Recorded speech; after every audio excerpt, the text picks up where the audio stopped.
समय के महासागर में न जाने कितनी सभ्यताएं आईं और मिट गईं। कितने सम्राटों ने सोने के सिंहासनों पर बैठकर अपनी विजय गाथाएं लिखवाईं, लेकिन काल की धूल ने उन्हें धुंधला कर दिया।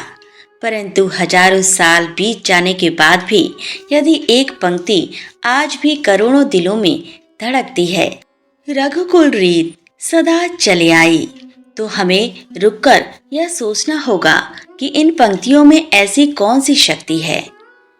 कल्पना कीजिए एक ऐसे समाज की जहां स्टाम्प पेपर नहीं थे, जहां कोई कानूनी एग्रीमेंट नहीं था, वहां केवल एक राजा का मुख से निकला शब्द था। यह लेख उस युग की गाथा है जहां मनुष्य की हड्डी से बने शरीर की कीमत उसके द्वारा बोले गए शब्दों से कम आंकी जाती थी। रघुकुल की रीत का अर्थ केवल एक परंपरा नहीं है, बल्कि यह शब्द संप्रभुता का उत्सव है। इतिहास गवाह है कि सत्ता अक्सर समझौते से चलती है, लेकिन रघुकुल समझौतों से नहीं, संकल्पों से चलता था। यह वह वंश था जिसने सिखाया कि सत्य बोलना सरल है, लेकिन सत्य को जीना एक अग्निपथ पर चलने जैसा। जब महाराज दशरथ अपनी आंखों के तारे राम को वन भेजते हैं, तो वह केवल एक पिता की मजबूरी नहीं थी, वह उस आदि वचन की रक्षा थी जो उन्होंने देवासुर संग्राम में दिया था। आज के दौर में जहां हर रिश्ता शर्तों पर टिका है, जहां लोग बात बात पर अपनी बात से मुकर जाते हैं, वहां रघुकुल की यह रीत एक ठंडी हवा के झोंके की तरह है। यह हमें याद दिलाती है कि मनुष्य की असली पहचान उसके बैंक बैलेंस या पद से नहीं, बल्कि उसकी विश्वसनीयता से होती है। यदि आपके पास दुनिया की सारी दौलत है, लेकिन आपके शब्दों की कोई कीमत नहीं, तो आप दरिद्र हैं। और यदि आपके पास कुछ भी नहीं, लेकिन आपका वचन अडिग है, तो आप रघुकुल के असली उत्तराधिकारी हैं। रघुकुल रीत वचन की बेदी पर प्राणों का अर्पण। शब्द की महिमा और भारतीय संस्कृति। भारतीय वाग्मय में वाक अर्थात वाणी को ब्रह्म माना गया है। प्राचीन ऋषियों का मानना था कि जो मुख से निकला है वह सत्य का अंश होना चाहिए। इसी सत्य निष्ठा की पराकाष्ठा का नाम है रघुकुल। गोस्वामी तुलसीदास जी ने रामचरितमानस के अयोध्या कांड में जब यह लिखा, रघुकुल रीत सदा चले आई, प्राण जाहूं बरु वचन न जाई, तो उन्होंने केवल एक वंश की परंपरा नहीं लिखी, बल्कि मानवता के लिए एक ऐसा मानक स्थापित कर दिया जो हजारों वर्षों के बाद भी अडिग है। यह चौपाई हमें बताती है कि व्यक्ति का नश्वर शरीर मिट सकता है, लेकिन उसके द्वारा दिया गया वचन अमर रहता है।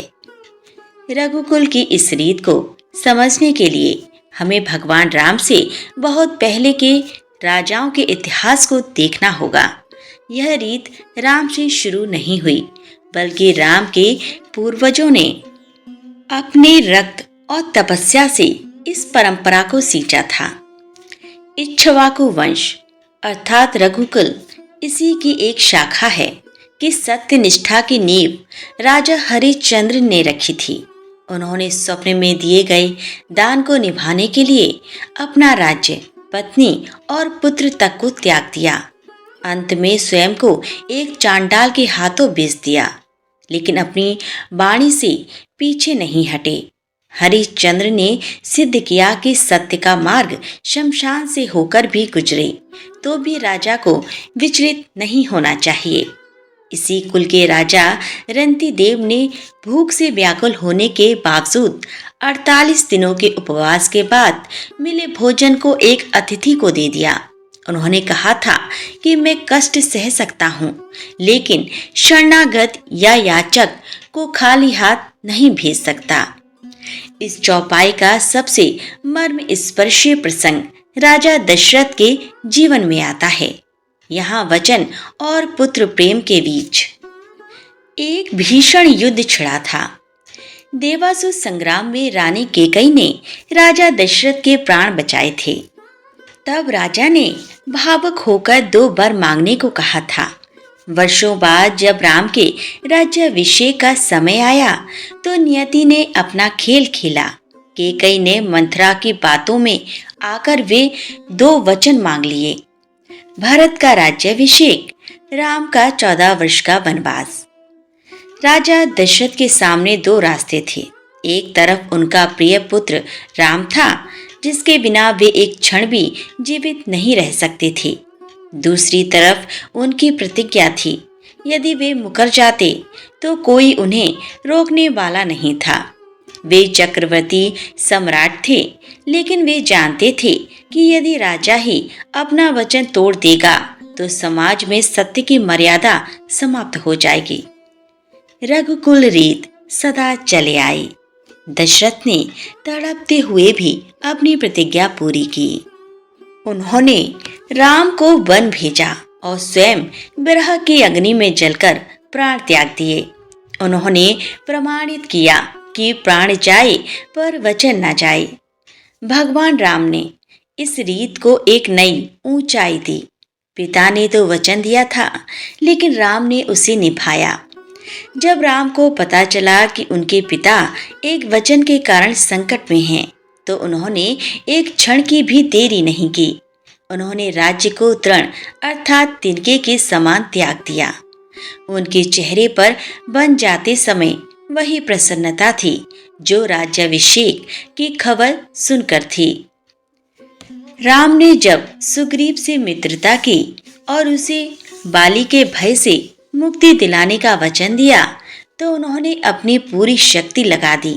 उन्होंने अपनी मर्यादा के विरुद्ध जाकर छिपकर बाली को मारा, केवल इसीलिए क्योंकि उन्होंने सुग्रीव को अभय होने का वचन दिया था। आधुनिक युग में लोग सोचते हैं कि सिर्फ एक बात के लिए अपनी जान देना या सुख त्यागना मूर्खता है, लेकिन इसके पीछे गहरा आध्यात्म है। एक समाज तभी टिक सकता है जब लोगों का एक दूसरे की बात पर विश्वास हो। जो व्यक्ति अपनी बात का पक्का नहीं, वह स्वयं की नजरों में गिर जाता है। धर्म का अर्थ ही है धारण करना। सत्य को धारण करना ही मनुष्य का परम कर्तव्य है। आगे बढ़ते हुए अब हम इस कथा के द्वितीय और तृतीय खंड की ओर चलते हैं। इसमें हम रघुकुल की इस रीत के अन्य महान स्तंभों और इसके दार्शनिक विस्तार की चर्चा करेंगे। रघुकुल की रीत केवल राजा दशरथ या राम तक सीमित नहीं थी। इस वंश का इतिहास ही संकल्पों की ईंटों से बना है। महाराज सगर का अश्वमेध और पुत्रों का बलिदान। रघुकुल के पूर्वज राजा सगर ने जब अश्वमेध यज्ञ किया तो उनके 60,000 पुत्रों ने अपने पिता की आज्ञा और कुल की मर्यादा के लिए पाताल लोक तक की यात्रा की।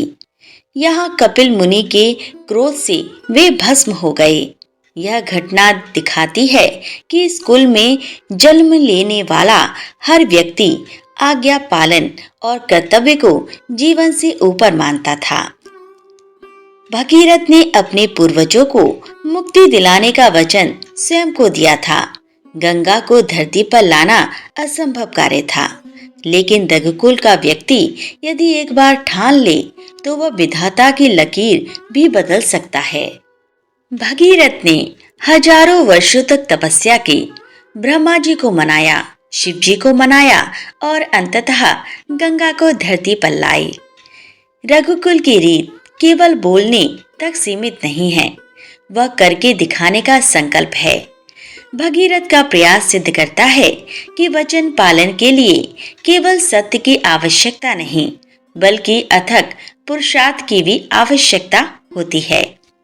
यद्यपि राजा बलि रघुकुल के नहीं थे, लेकिन वचन पालन की भारतीय परंपरा में उनका स्थान अद्वितीय है। गोस्वामी तुलसीदास जी ने मानस में कई जगह अन्य राजाओं के उदाहरण देकर रघुकुल की महिमा को पुष्ट किया है। जब भगवान विष्णु 52 रूप धरकर राजा बलि के द्वार पर आए और 3 पग भूमि मांगी, तब बलि के गुरु शुक्राचार्य जान गए कि वह साक्षात नारायण हैं, जो बलि का सर्वस्व छीनने आए हैं। शुक्राचार्य ने बलि को रोका। बलि, वचन मत दो, यह छल है, तुम्हारा राजपाट सब चला जाएगा। बलि ने जो उत्तर दिया वह प्राण जाहूं बरु वचन न जाए का ही दूसरा रूप था। बलि ने कहा, पृथ्वी यह भार नहीं सह सकती कि मनुष्य अपनी बात से मुकर जाए। यदि साक्षात भगवान मेरे द्वार पर मांगने आए हैं, जो इससे बड़ा मेरा सौभाग्य क्या होगा कि मेरा दिया हुआ वचन स्वयं ईश्वर स्वीकार करेंगे। बलि ने अपना सर्वस्व दान कर दिया और पाताल लोक चले गए। यह प्रसंग स्पष्ट करता है कि वचन की रक्षा के लिए यदि ईश्वर से भी हारना पड़े तो वह हार भी विजय के समान है। वचन पालन की चर्चा तब तक अधूरी है जब तक भीष्म का नाम न लिया जाए। रघुकुल की रीत का प्रभाव संपूर्ण भारतीय वाङ्मय पर था। देवव्रत ने अपने पिता शांतनु की खुशी के लिए भीष्म प्रतिज्ञा की। उन्होंने न केवल राज्य का त्याग किया बल्कि आजीवन ब्रह्मचारी रहने का वचन दिया ताकि उनके पिता की नई पत्नी अर्थात सत्यवती की संतानें ही राजा बने। भीष्म का जीवन हमें यह चेतावनी भी देता है, बचनु न जाई का अर्थ कभी कभी बहुत पीड़ादायक भी होता है। भीष्म ने अपनी प्रतिज्ञा निभाने के लिए अधर्म अर्थात कौरवों का साथ दिया क्योंकि वे वचन से बंधे थे। यहाँ रघुकुल की रीत और भीष्म की प्रतिज्ञा में एक बारीक अंतर दिखता है। रघुकुल की रीत सत्य और धर्म के लिए वचन देना जैसे राम। भीष्म की प्रतिज्ञा व्यक्तिगत शपथ को धर्म से ऊपर रख देना। तुलसी जी जिस रीत की बात करते हैं वह समाज के कल्याण के लिए त्याग की रीत है, ना कि केवल जिद की। क्योंकि एक राजा अपने बेटे को जंगल भेज देता है क्योंकि एक बेटा खुशी खुशी चला जाता है।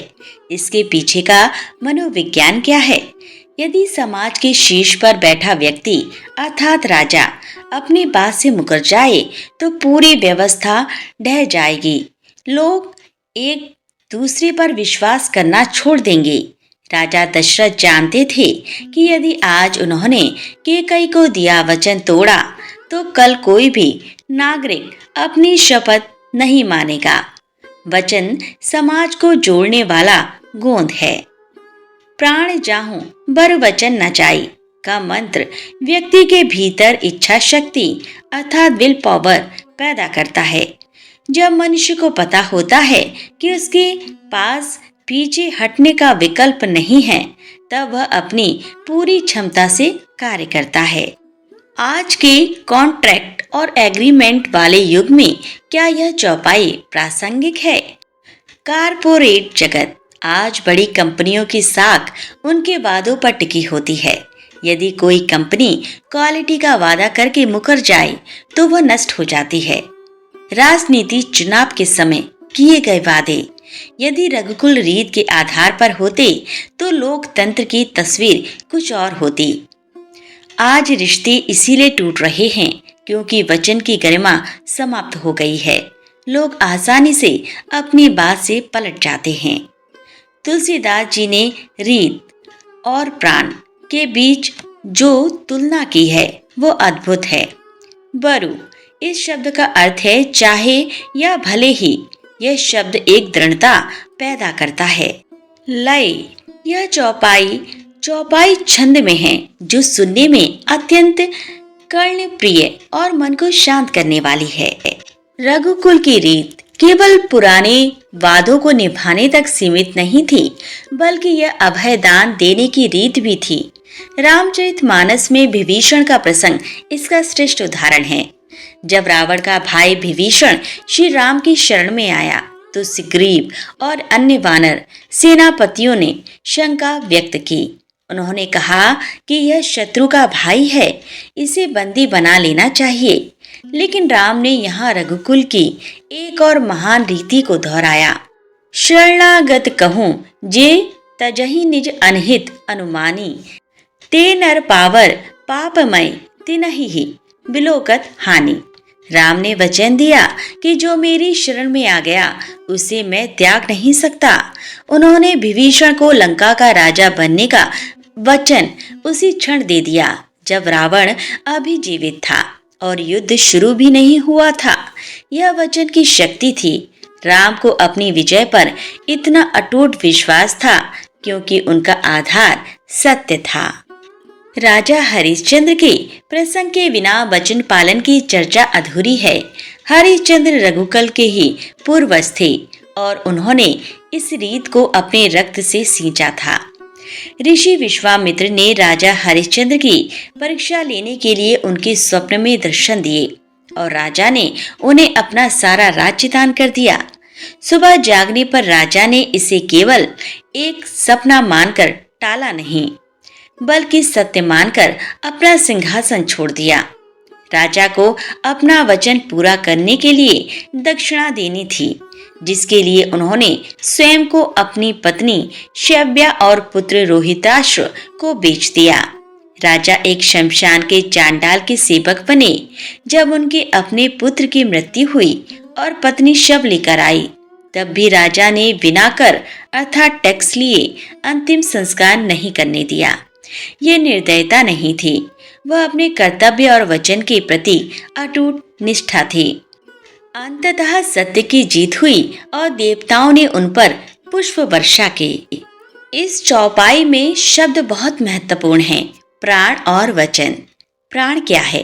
प्राण नश्वर है, आज है, कल नहीं रहेगा, शरीर मिट्टी में मिल जाएगा। वचन क्या है? वचन शब्द है। शब्द आकाश का गुण है और आकाश अनंत है। जब एक व्यक्ति वचन देता है तो वह अपनी आत्मा को उस शब्द के साथ जोड़ देता है। यदि मनुष्य अपने वचन से गिर जाता है तो उसकी आत्मा का पतन हो जाता है। रघुकुल के राजाओं ने समझा था कि मृत्यु एक बार कष्ट देती है, लेकिन असत्य आत्मा को अनंत काल तक कलंकित करता रहता है। आज के व्यापारिक और राजनीतिक जगत में ब्रांड का अर्थ ही वचन है। यदि कोई कंपनी कहती है कि उसका उत्पाद सुरक्षित है, तो वह उसका वचन है। चरित्रबल। जिस व्यक्ति की बात का कोई मोल नहीं, समाज में उसका कोई सम्मान नहीं। जुबान का पक्का होना आज भी महानता की पहली शर्त है। यदि पति पत्नी, माता पिता और संतान अपने एक दूसरे को दिए वचनों अर्थात निष्ठा का पालन करें तो घर स्वर्ग बन सकता है। रघुकुल रीत सदा चले आई, प्राण जाहूं बर वचन न जाएं।